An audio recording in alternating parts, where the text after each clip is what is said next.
Shalom Bapak Ibu Saudaraku, kita sudah memasuki minggu yang keempat dari bulan Trustful Heart.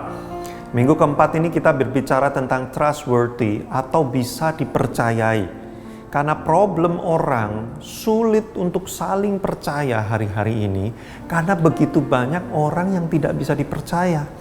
Bahkan orang Kristen, orang-orang yang ada di dalam gereja, sesama pelayan Tuhan pun kita menjumpai sulit untuk saling percaya. Kenapa?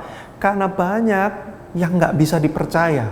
Nah, maka untuk mengalahkan trust issue ini, untuk membuat rasa tidak saling percaya ini bisa hilang di tengah-tengah kita tubuh Kristus, maka hal yang paling esensi yang harus kita lakukan adalah kita sendiri harus menjadi pribadi yang bisa dipercaya. Nah, ada satu case yang menarik sekali di Alkitab. Di dalam Kisah Para Rasul 15 ayat 37. Barnabas ingin membawa juga Yohanes yang disebut Markus. Jadi Paulus dan Barnabas sering pelayanan bersama dan mereka pernah membawa Markus. Nah, kali ini mereka mau berangkat pelayanan lagi dan pengen bawa Markus lagi nih si Barnabas. Tapi ayat 38 dikatakan, tetapi Paulus dengan tegas berkata, bahwa tidak baik membawa serta orang yang telah meninggalkan mereka di Pamfilia dan tidak mau turut bekerja bersama-sama dengan mereka. Jadi rupanya Markus ini pernah tinggalin Paulus dan Barnabas di saat mereka butuh. Mereka lagi begitu genting, kritis, butuh, tapi Markus malah melarikan diri, meninggalkan mereka, nggak solidaritas, nggak loyal, nggak bersama-sama dengan mereka. Makanya Paulus kemudian merasa ini orang nggak bisa dipercaya nih. Udah, kita nggak usah ajak-ajak lagi. Jadi rupanya di dalam kehidupan jemaat mula-mula pun pernah terjadi case di mana orang nggak bisa dipercaya membuat Paulus saat itu jadi trust issue dengan Markus. Nah, tapi kita melihat juga kasus yang menarik di dalam 2 Timotius masih soal Paulus dan Markus. Nah ya, di dalam 2 Timotius pasal yang keempat, ayat yang ke-11 kita akan lihat bersama-sama. Hanya Lukas yang tinggal dengan aku, ini Paulus ya, jemputlah Markus dan bawalah ia kemari karena pelayanannya penting bagiku. Luar biasa. Di awal-awal kita lihat Paulus nggak percaya dengan Markus karena pernah ditinggalin. Tapi di akhir-akhir, jadi 2 Timotius itu adalah surat terakhir-terakhirnya Paulus menjelang dia meninggal. Dia malah minta Markus untuk datang dan dia berkata, rekan yang penting sekali bagi aku.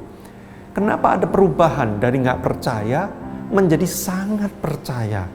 Nah, saya melihat karena Markus itu orangnya trustworthy. Trustworthy gimana? Dia kan pernah tinggalin Paulus, betul, dia pernah gagal. Tapi Markus mengubah hidupnya.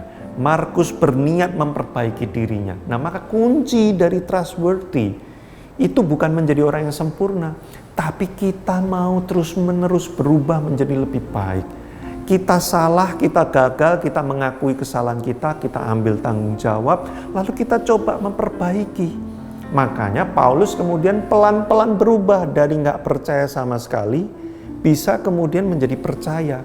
Proses ini kita bisa lihat sebenarnya di Kolose 4. Ya, kalau Anda nanti mendengarkan khotbah hari Minggu di minggu ini, saya membukakan lebih luas bagaimana di Kolose pasal keempat, Markus akhirnya dipenjara bareng-bareng sama Paulus.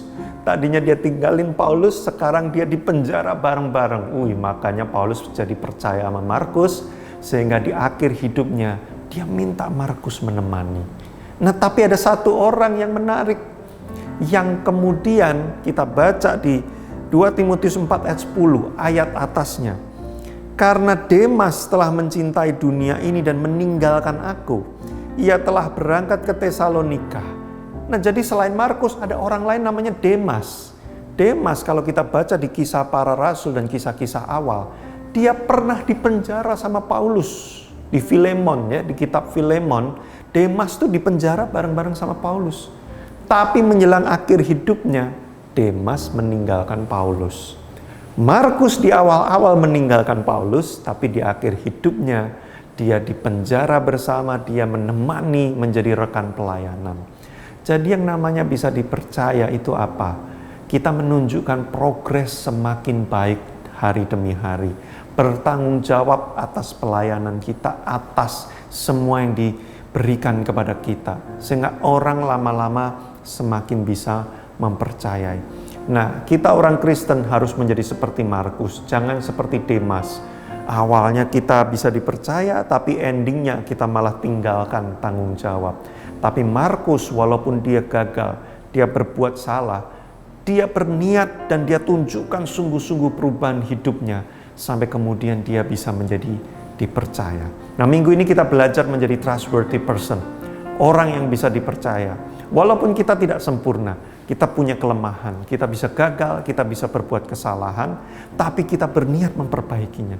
Kita terus bertumbuh, kita tidak mau terus mengulang kesalahan yang sama. Kita mau memperbaiki dari hari ke hari, supaya kita menjadi trustworthy person. Pertanyaan diskusi untuk minggu kali ini adalah, 1. Dalam hal apa kita masih sering gagal? Sehingga orang tuh susah percaya sama kita. Nah, ya, coba saling bercerita di Komsel. Dalam hal apa sih kita nih masih sulit untuk bisa dipercaya karena kita gagal lagi, kita berbuat salah lagi. Nggak apa-apa, jangan malu.